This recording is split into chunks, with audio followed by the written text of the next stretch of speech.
money in with the worst of it. Pot. Oh, the cannon gets everybody's attention. Fishman's almost got the best hand. Man, you haven't played a hand since the Eisenhower administration. All of a sudden, you're betting the pot. In the 1, 2, 3, 4, 5 of us.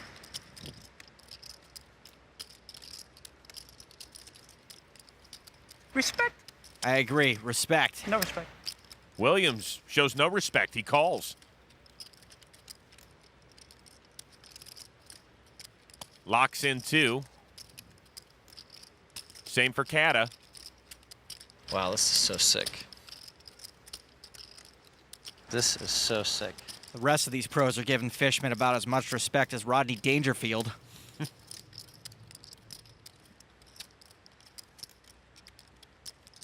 Fold. This is very dramatic. I'm dramatic because you'll see. Everything will make sense later to you. At least it gives you credit. Because I limped in with a huge hand because I'm running bad. Now I'm thinking about re-raising. That's what's going on. I know what you're thinking. You're just thinking about it a long time. I'm supposed to put the money in, but I'm not going to. Phil folds. Finally. I'm gonna check in the dark. Cannon's checked in the dark. It's an interesting move from an amateur. The flop. Ace, deuce, 5, 3 diamonds. Cada flops a straight. Fishman, who checked in the dark, has top pair and a flush draw. Williams a set. Things are about to get real in here. Williams bets 12,000. Williams just bet 3/4 pot with a very strong hand, but it's not the best one. Lock folds. It's not as good as Cada's, who's got a straight. He just calls. Lights, camera, action, flop. Everybody's got something. How much you got behind? Fishman's got top pair and a big flush draw. 48 more 48,000. behind this, 60 total. You got you put in for an extra 50, right? So This is a really tough spot for the Cannon. Either a call or a fold would be acceptable. He calls. 2010 poker. 2010 Bill Perkins. Look at this guy. 9-4 of diamonds. Why didn't you call the raise pre-flop, Bill? You're already in there. It's such a good spot. Oh my can't God. believe- They all flop so strong and you'd have the best hand. It's kind of incredible that somehow Bill Perkins decided to limp 9-4 of diamonds under the gun and also fold when the flop was this and the other hands are these. And he is the billionaire. Yeah. Like, I mean, not that he should be playing this hand, of course. I'm glad he folded. That was the right Yes. decision once he was here. Well, I mean, the right decision was never to limp Of with course. this hand. That's the worst possible decision. Let's talk about the living, the people Okay. who are still in this hand. Nice. All right. So Fishman, as the loose cannon, decides as the raiser to just check with the ace jack with the jack of diamonds. We debated this on our podcast a little bit. Yeah. Ultimately, we found out that we think it's fine. You Yeah. can go either way with it. You made a good point, which is there isn't that much you have to be afraid of or protect yourself from. Yeah. Obviously, there are the random 2 pairs and stuff like that, which are going to bite you. And with this many players, that's problematic. But a diamond, if someone's got the king of diamonds, they're going to get to the turn. Yeah. And so if a diamond's coming, it's coming. And by the way, that may make you the best hand, as we can see it would. It So, absolutely would. yeah. So Williams bets. We can debate the sizing, but whatever. It's fine to bet once the aggressor Yeah. is checked with the set here. Sure. The big question is, what should Joe Cada do? This is going to be the question throughout the hand, by the way. It really Spoiler is. alert. Big time. What should Joe Cada do with a straight here that cannot improve, could be drawing dead, but is very strong against, David Williams, who's a loose cannon in his own right? Well, okay. So on one level, calling makes a lot of sense because, we get to see what Fishman does after once we call instead of like put in a raise now. And like if Fishman's got the nuts, that's going to be a problem. Yeah, if the loose cannon puts in a raise behind a call, we can easily fold, just be like, oh, okay. I see what was going on here. You must have it, Yeah. right? Like you just have to have it. I guess you could have ace, ace, ace also, but like feels like king, queen of diamonds all day or something like that. David Williams is not known for being particularly tight or careful. And so he doesn't have to have us beat here by any means. And as we see, he doesn't. He has a very strong hand, but he doesn't have us beat.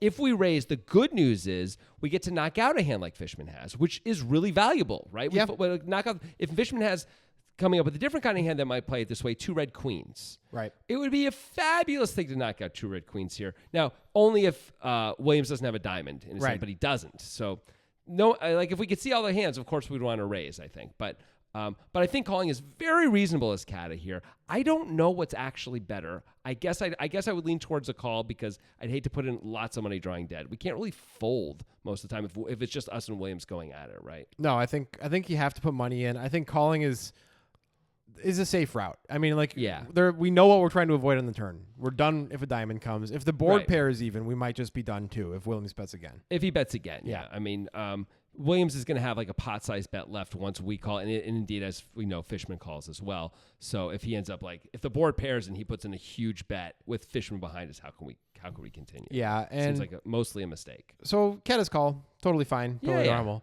Fishman is in a kind of a weird spot here with the size of the bet and the call already, but he does have the jack of diamonds in his hand.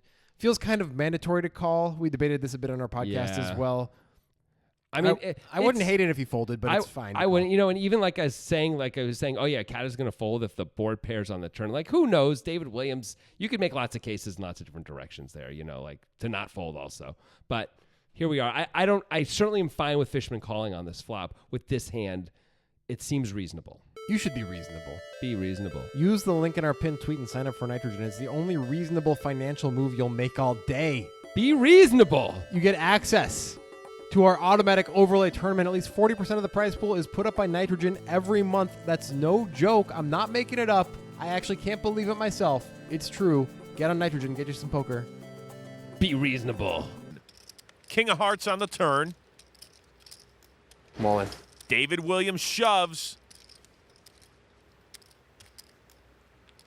The only thing Cada's behind to right now is a flopped flush.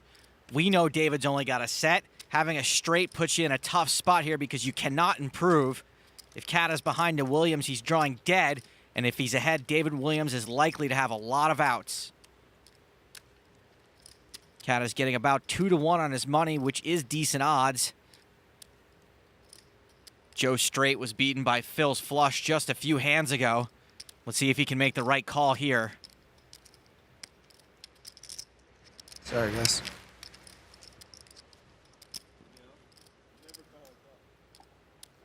Fishman still to act behind.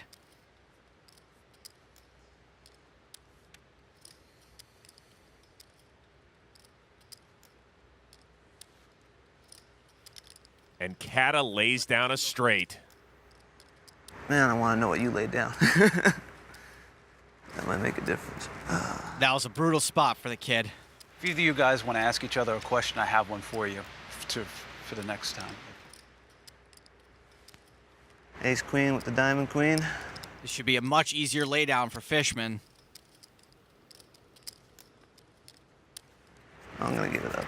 Fishman folds. I don't want to see that. I would pay money to see that hand. The champ folds the best hand. Sorry, champ. Got him. He got you this time, champ. Got him.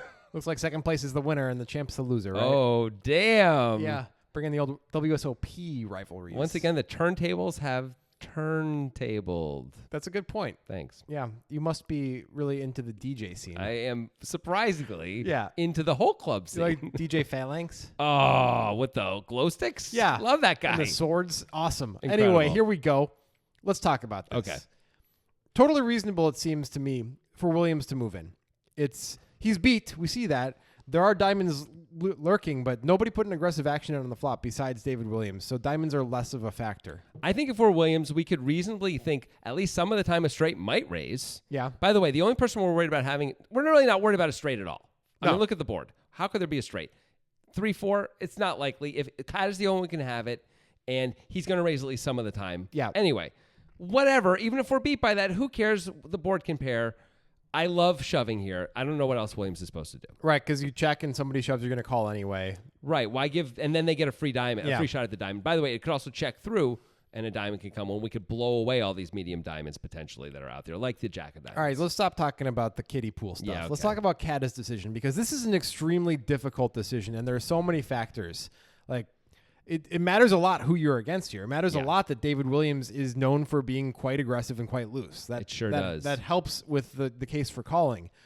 But the action itself alone, if you just saw this on a piece of paper and you didn't know who the players were, you're like, fold that hand, please. Get me out of there in this three-way pot, I think. I mean, if we thought the guy was tight and careful, we would definitely have to strongly consider folding this hand, right? Yeah. David Williams is not those things, but he did choose to bet into, at the time on the flop, a 4-player hand. He was one of the 4 players. And now is continuing again after getting 2 calls for all of his stack. That's not nothing. Right. That means that David Williams' range is strong. Even though he is a bit looser than most players, he's got 2 pair at a minimum here for value, and his only bluffs are the king of diamonds. It does seem like it's king 10, king jack, king queen off with the king of diamonds are his only obvious bluffs. Yeah. Now, of course, we're beating a lot of his strong hands too, but we're not beating any of the diamonds. And David Williams is loose enough that he may have actually have a whole bunch of diamond combinations. Yeah, he could have a problematic amount of diamond combos, even with the raise pre-flop. And he might play, especially his smaller ones, just like this, where he's like, yeah, I've got the 8-7 of diamonds or something like that. I can't just let a free card. I'm going to bet pot, and I'm happy to take it down because it seems like at least one of these guys has a big diamond, right? Right. And the issue for Cada here, which is different than if you were in Williams' position, or at least with Williams' hand, is that you don't have any redraws against the most obvious value. Correct. You have no redraws at all. You're dead. It's over.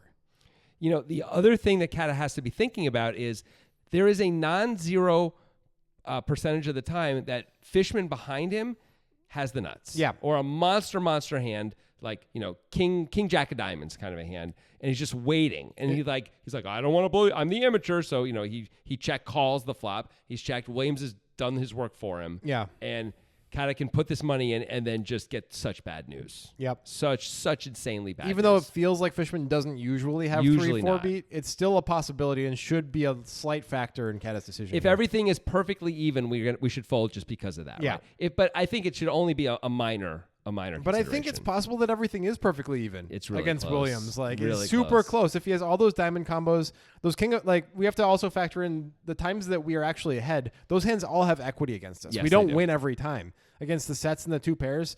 11 to 18% of the time they get there against us. That's true. So it's not as good. That's problematic. And if he has the king of diamonds, it's about 20% he gets there against us. Yep. So that means that even when we're ahead, we're never guaranteed to win the pot because David Williams is never doing this with 1 pair. It's impossible. It seems incredibly unlikely because remember, everyone limped pre-flop, at least until David Fishman got in there.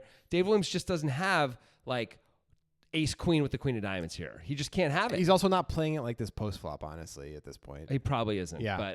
But either way, but even so, he just can't ever show up with a hand like that. So I think maybe against Williams you just flip a coin, but the fact that Fishman's in behind you means you lean a little bit towards the fold. A little bit. I would really struggle to fold, I think, against David Williams because I've seen him play.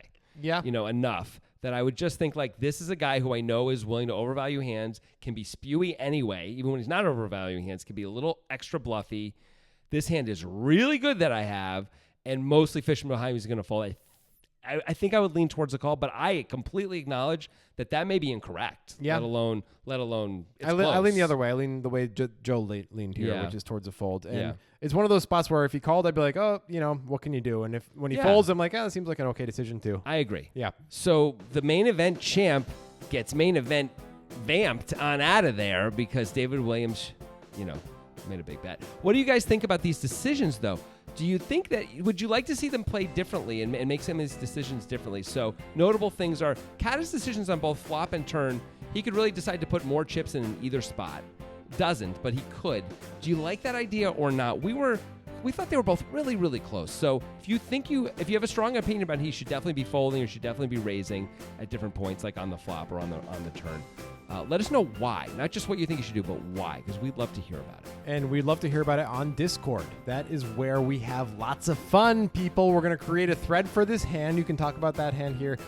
You can also talk about other hands that we've done. You can talk about your own hands. You can talk about food, whatever you want to do. You can talk about Jewel's song, hands. You can do that, but I would prefer you didn't. I would ask my for hands. Can we please have a 1-day moratorium on you talking about that, Jonathan? We'll see you at Discord. Jewel's a poetess.